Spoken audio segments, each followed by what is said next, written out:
मस्जिद नबी के gate number 6 से जब आप बाहर निकलेंगे तो आपको सामने एक काले पत्थर से बनाई गई मस्जिद नज़र आएगी। इस मस्जिद को मस्जिद गमामा कहते हैं। ये मस्जिद उस जगह पर बनाई गई जहाँ पे हमारे प्यारे आका सल्लल्लाहु ताला अलैहि वसल्लम ने कहत साली के वक्त बारिश के लिए दुआ की थी।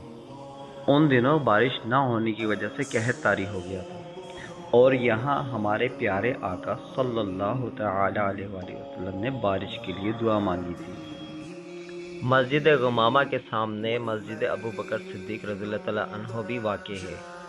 यहाँ हमारे प्यारे आका सल्लल्लाहु ताला अलैहि वसल्लम ईद की नमाज अदा करने आया करते थे। इसी रिवायत को हज़रत अबू बकर सिद्दीक रज़ियल्लाहु अन्हु ने अपने दौरे खिलाफत में भी जारी रखा, लिहाजा इस मस्जिद को हज़रत अबू बकर सिद्दीक रज़ियल्लाहु अन्हु के नाम से मंसूब कर दिया गया।